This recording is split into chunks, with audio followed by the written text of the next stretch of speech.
Summit Schools is going all virtual, starting with Thanksgiving break. Phil Lindemann with your news from Avalanche Physical Therapy on Krystal 93. First, Vail is open with 200 acres, 6 chairs, and 12 runs, and a group of locals this morning was trying not to let pandemic woes kill the opening day vibe. Kind of excited to get sliding, but bummed about how it might kind of hamper all the other fun activities involved with skiing. And if jobs start disappearing? Sounds like with less work, there's more skiing. That sounds pretty accurate too, but I lived here for 5 years. It's longer than anywhere else. I have no intent on leaving. Eagle County is under level orange restrictions, and Hannah Dixon with the resort says Vail's reservation system is designed for change. All of our protocols were put in place so that if we need to scale back, with local regulations, we can do that. In other ski news, Loveland Valley opened today with service on the carpets only, and tomorrow Breckenridge opens Peak 9 with Quicksilver, Snowflake, and the Super Connect. Rocky Chair opens over on Peak 8. You've got until Sunday to get the cheapest price on your Epic Pass. All Epic Pass sales will end December 6th. Vail Resorts is not selling season passes mid or late season. Summit County is officially under level red restrictions. You can still dine out until 5 p.m. Sunday. After that, it's curbside pickup or outdoor dining only, most likely through December 20th.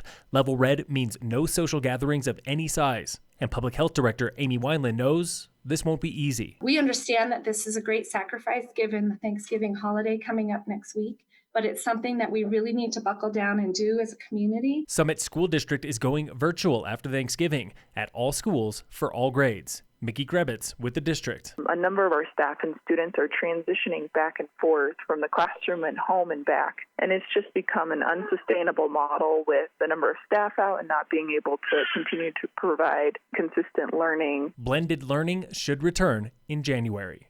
Short-term rentals are now limited to no more than 10 people from one household. But what defines a household? Wineland. That includes only people who are currently living together. It doesn't mean that they're all part of a family coming from all across the nation. Some folks are trying to find loopholes, like spending time together before going on vacation to qualify as a household. Public health nurse Lauren Gilbert says this doesn't fly. We see this a lot in our high-density housing, and it really is extremely hard for these families because some people end up having to quarantine for 2 months because they just keep getting re-exposed. Visitors, property owners, and property managers can be fined for violating this rule.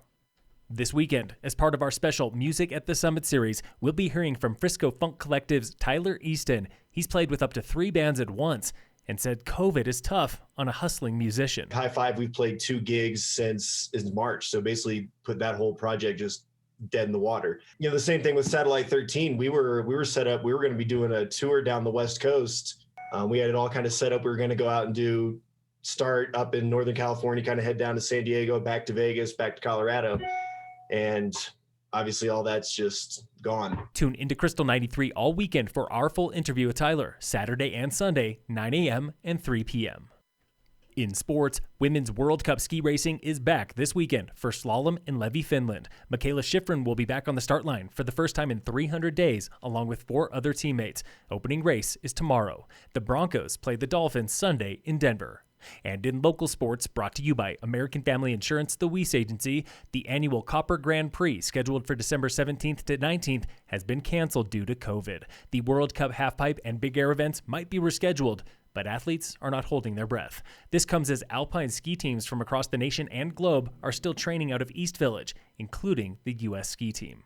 Summit High football heads to Loveland tomorrow for a game with Thompson Valley. Head coach James Wagner on the craziness of making this one happen. Grand Central and Grand Junction, then they got shut down, and then it was Frederick, they got shut down on Monday, then Eagle got shut down, and then we were supposed to play Battle, and then they got reopened. It was a mistake, so then the next day we found out they were playing again, and so 4th opponent, Thompson Valley, here we go.